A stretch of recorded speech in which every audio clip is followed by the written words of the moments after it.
Hey guys, Joe here. Recently we did a long-term review of the 14-liter day pack by London Bridge Trading. If you haven't checked that out, I'll leave a link up above as well as in the description below, because you should watch that first before you go through today's video, because today we are doing an overview of its bigger brother, the 22-liter day pack, and I'm going to be referencing this bag a lot, so it would help if you had watched that already.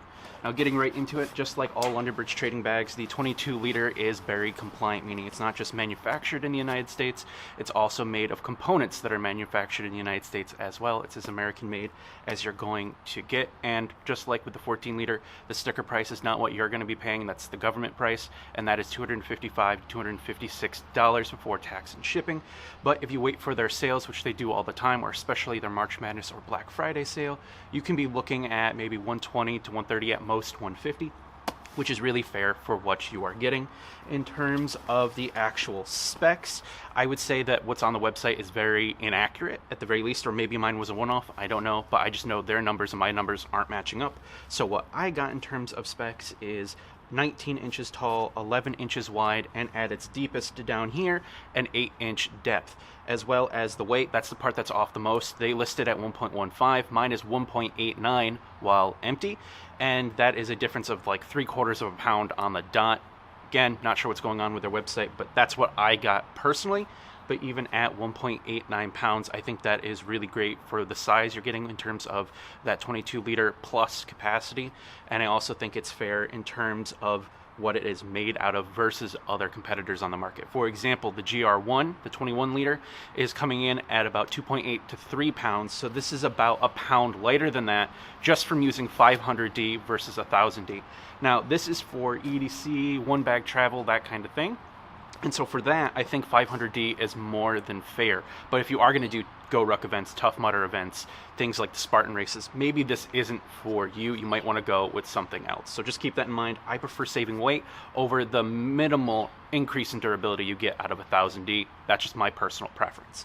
Now, getting into the actual features here on the front and comparing that to the 14-liter, we have the same kind of pocket layout. These are very functional pockets. They're obviously just bigger than on the 14-liter, except for this one, it's exceptionally bigger. This has gusseting, which gives it its own independent space. It comes out away from the bag a good solid, I would say, 1.5 inches, maybe up to 2 inches in extra depth, which means you can not only put bulkier items in here than the 14-liter, but also when the bag is fully packed out, you're still going to have a very usable pocket, whereas on, say, a GoRuck or other standard ruck style pack with a single slash, those become useless on the front once the bag is packed out. These are still very usable pockets, but especially this one on the bottom.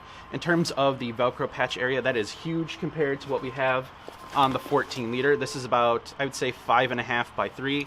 That is 10 by 4. And just to show you how that looks with this patch on it, I still have plenty of room to put any identifiers, blood typing, or anything like that. And if you give a listen, it's very good quality Velcro.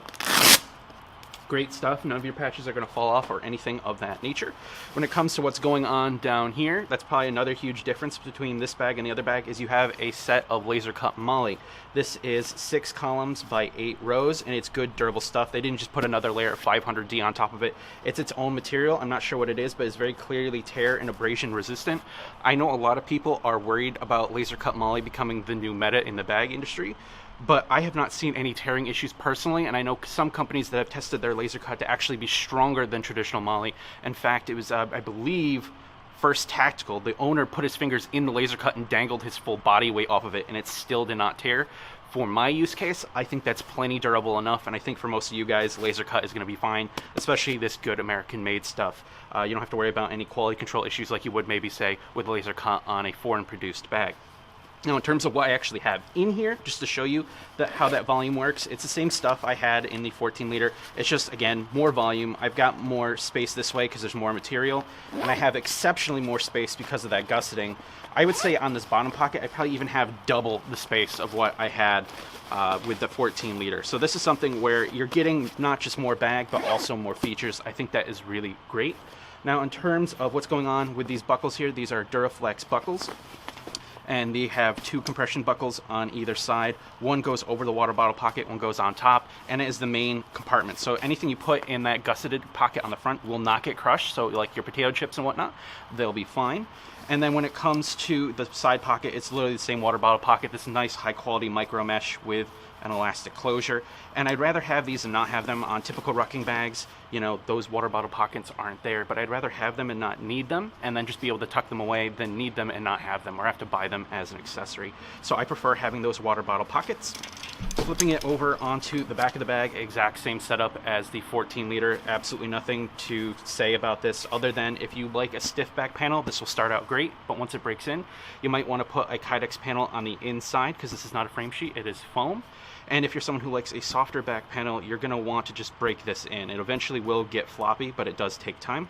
Shoulder pads are nice and comfy, same layout as the 14 liter. You've got a sternum strap, just like with all of the basic LVT bags, and you have quick release buckles. Really nice full package, unlike what you get with, say, a GR1. So you don't have to buy any accessories with this, just you get it and you're ready to go. Now, in terms of getting onto the main pocket, when it comes to the zippers, the two front zippers are really nice quality. I don't know if they use YKK or not, but they're very smooth.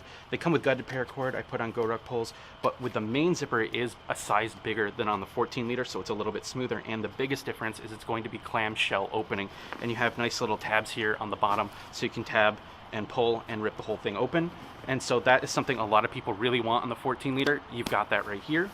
In terms of opening it, it is a full clamshell that is really, really nice. And you've got internal storage, unlike on the 14 liter, really nice, high quality, durable mesh. Again, I changed out the zips. They're gonna be all black gutted paracord, but this is really good quality stuff. So you get 4 panels of organization instead of just the front 2, meaning you get a functional organization here. The problem with the 14 liters, a lot of people just don't like how minimal it is. This is fully kitted out. This is a really great, very well organized EDC and one bag travel solution.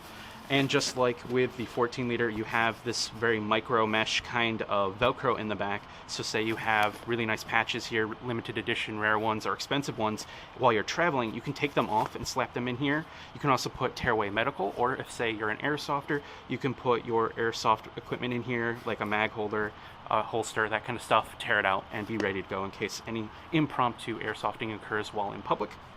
Same loadout, my winter stuff.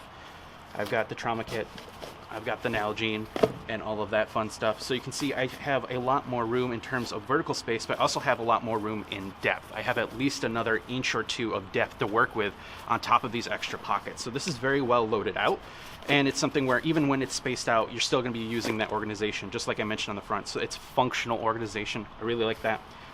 Last little bits is at the top, you do have 3 tabs for water bladder or radio communication, and then obviously you have a hose run through. This is 2 layers of elastic, so you don't want to leave the hose in there, or it will over time deform the elastic.